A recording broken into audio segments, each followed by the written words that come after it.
Chacun a un peu de foi en lui. Chacun a un peu de conviction, de certitude en lui. Chacun a un peu de sincérité en lui. Chacun a une sainteté, pour ne pas dire une santé dans son cœur. Ne serait-ce que petit, mais chacun a une santé quelque part dans son cœur. Aussi, chacun a une petite attention quelque part vis-à-vis d'Allah dans son cœur. Chacun a une oreille attentive à écouter les paroles d'Allah, ne serait-ce que de peu que soit son attention. Chacun aussi a une visibilité, a une clairvoyance, a un regard vis-à-vis d'Allah. Chacun de nous en a, mais à des proportions variables, variées. À chacun de nous de faire l'effort comme une braise, un petit charbon qu'on va collecter quelque part, qu'on vient mettre sur un lot de charbon et qu'on attise, qui finit par être tout un brasier. Chacun en a un petit peu en lui, une étincelle de tout ce que je viens de dire en lui.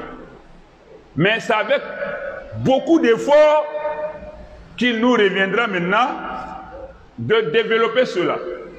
Chacun devra développer cela en lui. Ce n'est pas en restant indifférent, inactif, que nous allons pouvoir développer. Allah aime qu'on agisse, qu'on fournisse des efforts, qu'on tende vers lui.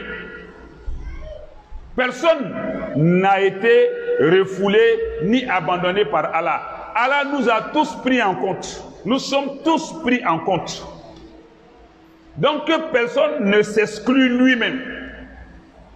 Que personne ne se néglige. Actuellement, aucun d'entre nous n'est encore destiné à l'enfer. En même temps, le paradis n'est pas un acquis pour personne entre nous. Que chacun se revoie, se recadre et donne tout son être à Allah. Même si tu ne peux pas le faire d'un coup, progressivement, que chacun s'oriente progressivement vers Allah, s'approprie les recommandations d'Allah, les prescriptions d'Allah, et se débarrasse, s'éloigne des proscriptions des interdits d'Allah. À ce prix-là, on aura mérité de vivre ici-bas, et aussi on sera heureux de partir de l'autre côté. C'est ça qui est le réalisme de l'islam ici-bas dans ce monde. Tout n'est pas de jouir des biens matériels et financiers. Le plus important, c'est le bien moral, spirituel.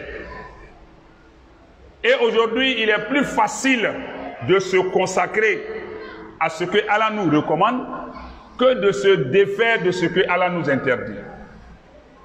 Il est plus facile pour un imam, un prédicateur, un prêcheur, de dire aux gens, priez, jeûnez, faites le hajj, comment dirais-je, récitez la ilaha illallah, faites ci, faites ça. C'est facile de prôner ça seulement.